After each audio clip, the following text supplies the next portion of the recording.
disciples asked, "When shall these things be?" In Matthew 24, verses 4 and 5, "And Jesus answered and said unto them, Take heed that no man deceive you. For many shall come in my name, saying, I am Christ, and shall deceive many." Did such deceivers or false Christ arise and deceive many in those years before the destruction of Jerusalem? Yes. According to Jewish historians, there were many claiming to be the Christ.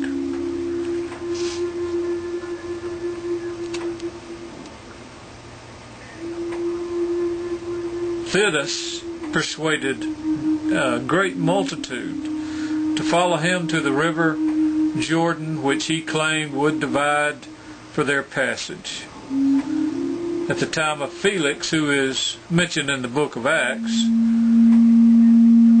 the country of the Jews was filled with impostors, who Felix had put to death every day. And this statement indicates that there were many of such in those days. An Egyptian who pretended to be a prophet gathered 30,000 men, claiming that he would show how, at his command, the walls of Jerusalem would fall down. Another deceiver was Simon, a sorcerer, who led people to believe he had great power, and he was the great power of God. And you can read about this in Acts 8. According to historians, Simon claimed to be the Son of God and creator of angels. Jerome said that he claimed to be the Word of God, the Almighty.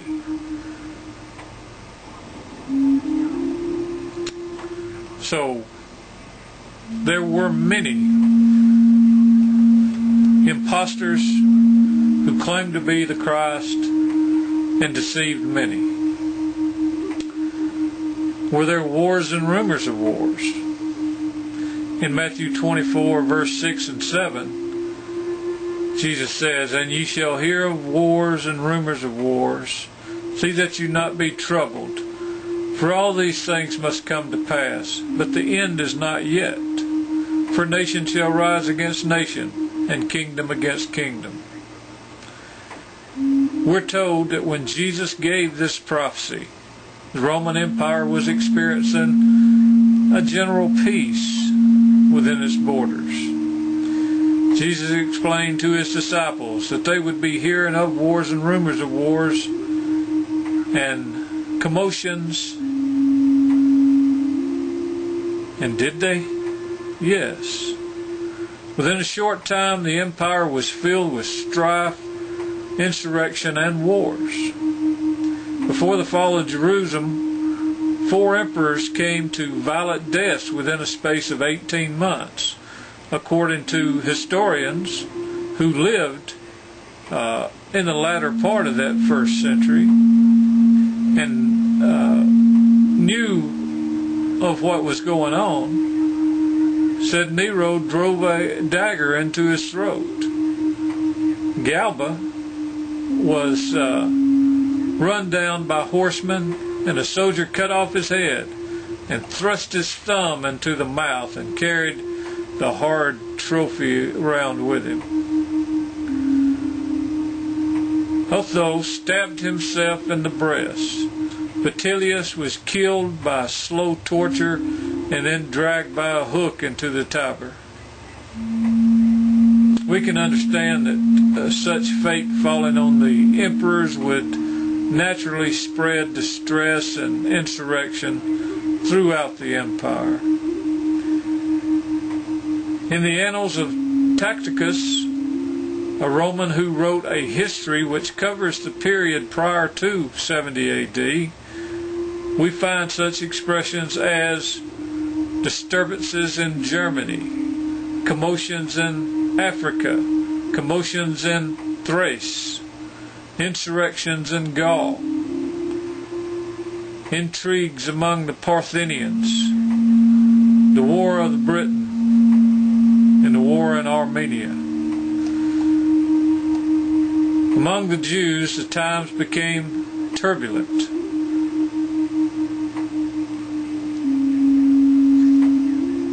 In Caesarea, 50,000 Jews were killed. There was an uprising against them in Alexandria, and the battle between the Jews and the Syrians. In Caesarea, 20,000 were killed. During these times, Caligula ordered his statue to be placed in the temple at Jerusalem.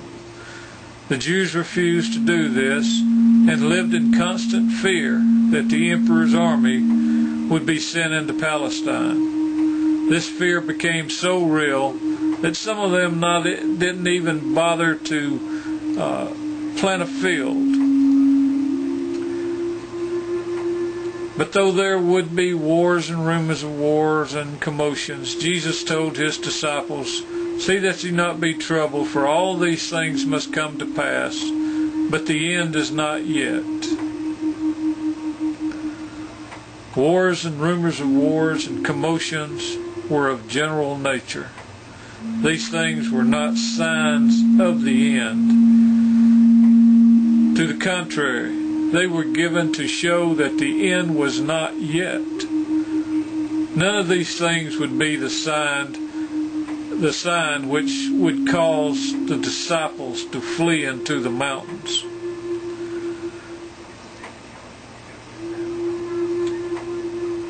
I'll be back for part 3 shortly.